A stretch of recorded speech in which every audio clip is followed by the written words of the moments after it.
नमस्कार दोस्तों, आज का क्वेश्चन हमारे पास है क्वेश्चन नंबर 67। ये 2023 का ही क्वेश्चन है। क्वेश्चन कह रहा है which of the following is a dimensional less constant. वो उसके पास डायमेंशन नहीं होनी चाहिए लेकिन कांस्टेंट भी होना चाहिए, डायमेंशनल लेस भी होना चाहिए, कांस्टेंट भी। पहला क्या है, परमिटिविटी ऑफ फ्री स्पेस। तो परमिटिविटी ऑफ फ्री स्पेस को कैसे लिखते हैं, एप्सिलॉन। इसको वैल्यू कितना जानते होंगे आप, 8.85 इंटू 10⁻⁻12।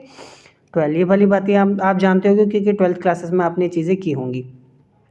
अब देखो, अब इसका यूनिट कैसे निकालना है। देखो, कोई भी फॉर्मूला याद रख लो जिसमें ये आता हो। अब जैसे मेरे पास कोई दो चार्ज होते हैं, मान लो एक Q1 चार्ज है, एक Q2 चार्ज है, और दोनों के बीच का डिस्टेंस कितना R है। तो दोनों के बीच में फोर्स का मैग्नीट्यूड क्या होगा, 1.4 epsilon not Q1 Q2 R²। ठीक है, तो ये है। इसको मैं यदि ऊपर लेकर जाऊं तो आप भली भांति ध्यान देख सकते हो, फॉर्मूला मेरे पास क्या बनेगा, यही तो बनेगा। तो यहाँ से मैं क्या पता कर सकता हूँ, इसका यूनिट पता कर सकता हूँ। तो कोलम्ब आएगा, तो कोलम्ब स्क्वायर आ गया। ये नीचे मेरे पास है फोर्स होगा, ठीक है, और ये कितना हो गया, न्यूटन मीटर स्क्वायर। तो ये परमिटिविटी फ्री स्पेस का वैल्यू आ गया, डायमेंशन आ गया। तो ये डायमेंशनल लेस पूछ रहा था, ये हमारा आंसर नहीं होगा। तो कांस्टेंट तो ये है लेकिन डायमेंशनल लेस नहीं है। ठीक है, परमिएबिलिटी ए की यदि बात करें तो परमिएबिलिटी क्या होता है हमारे पास, म्यू नोट, इसका वैल्यू होता है 4 पाई इंटू 10⁻⁻7। अब देखो, कोई भी फॉर्मूला यदि आपको ध्यान हो, जैसे मेरे पास कोई सर्कुलर रिंग है ये, ठीक है। अब ये करंट कैरी कर रही है तो इसके सेंटर में आर रेडियस होगी। तो मैग्नेटिक फील्ड कितना होता है, B = म्यू नोट I/2R। ये सेंटर में मैग्नेटिक फील्ड होता है। तो इसका यूनिट निकालना है, तो क्या मैग्नेटिक फील्ड है टेस्ला। ये क्या मीटर में है, ऊपर चला गया, और ये करंट होगा नीचे।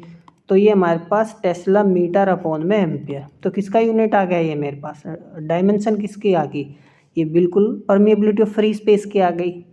ठीक है, तो ये भी नहीं होगा क्योंकि कांस्टेंट है लेकिन डायमेंशन इसके पास है। बोर मैग्नेटन क्या होता है, बोर मैग्नेटन एक्चुअली में एक तरीके से मैग्नेटिक मूवमेंट ही होता है। ठीक है, तो इसका वैल्यू कितना होता है, 9.27 इंटू 10⁻⁻24 का। कोई भी मैग्नेटिक मूवमेंट मेरे पास जब होता है तो उसका यूनिट कितना यहाँ से निकाल सकते हैं, करंट हो गया, एम्पियर, ये एरिया होता है यानी मीटर स्क्वायर। ये मेरे पास क्या है, fine structure constant. Fine structure constant को किससे लिखते हैं, देखो ये भी आंसर नहीं होगा। फाइन स्ट्रक्चर कांस्टेंट क्या होता है, α² 2 एप्सिलॉन नोट HC। ये मेरे पास होता है, एक्चुअली में इसका वैल्यू होता है 1/37। हम यहाँ पर ये चार्ज लिखो, इलेक्ट्रॉन का एप्सिलॉन नोट का वैल्यू लिखो, प्लैंक्स कांस्टेंट का वैल्यू लिखो, स्पीड ऑफ लाइट का वैल्यू लिखो, सभी को कैलकुलेट करोगे तो हमारे पास आएगा 1/137, वो 137 आएगा। ठीक है, अब देखो इसका क्या कोई यूनिट होता है।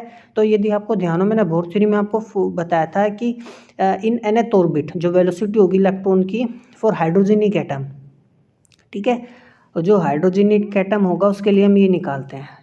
अब देखो यहाँ पर क्या, जेड का एटॉमिक नंबर है कि हाइड्रोजेनिक एटम का, ये कांस्टेंट होता है, एन भी कोई कांस्टेंट है। ठीक है, ये क्या है, वेलोसिटी है, ये क्या वेलोसिटी है, ये खाली ये बचा मेरे पास। ठीक है ना, तो ये क्या है, प्योर कांस्टेंट, इसमें कोई डायमेंशन आएगा ही नहीं।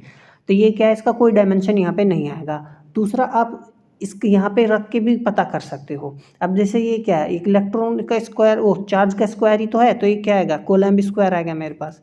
ठीक है, ये क्या पे, तो दो तो कांस्टेंट हो गया, एप्सिलॉन नोट है ये। तो एप्सिलॉन नोट का हमने अभी ऊपर डायमेंशन क्या निकाली, मेरे पास coulomb square Newton metre square, ये मैंने अभी इसका निकाला। ये है मेरे पास क्या है, प्लैंक्स कांस्टेंट है। तो प्लैंक्स कांस्टेंट का हम निकाल सकते हैं, प्लैंक कांस्टेंट का देखो यहाँ से निकाल लो। ये क्या होता है, एनर्जी तो होता है। तो एनर्जी का मेरे पास डायमेंशंस क्या क्या होती हैं, जूल में लिखते हैं। ठीक है, चलो लिख लिया। अब ये क्या है, एच, इसका चाहिए फ्रीक्वेंसी का सेकंड इनवर्स हो गया, तो जूल सेकंड आ गया ये, एक्चुअली में इसका यूनिट आ गई। तो जूल को लेकिन मैं न्यूटन मीटर भी लिखता हूँ, एनर्जी का तो यूनिट है, फोर्स इंटू डिस्प्लेसमेंट, एनर्जी का यूनिट है जूल। ठीक है, तो ये लिखा मैंने। अब तो यदि आप यहाँ ध्यान से देखो तो न्यूटन मीटर सेकेंड। अब लिखो सी क्या, वेलोसिटी ऑफ लाइट है, तो इसका भी यूनिट लिख लो, ये लिख लिया। अब देखो, कोलम्ब स्क्वायर से कट गया, न्यूटन से न्यूटन कट गया, 2 मीटर स्क्वायर है, ये कट गया, और ये इन दोनों से कितना आएगा, 1 ही आएगा। ठीक है, तो ये प्योर को कुछ नहीं आया, दो ऊपर नीचे न्यूमरेटर डिनोमिनेटर सब कट गया, तो इसका कोई कांस्टेंट, कोई डायमेंशन है ही नहीं है। तो ये क्या है, मेरे पास ये डायमेंशनल लेस कांस्टेंट है। ठीक है ना।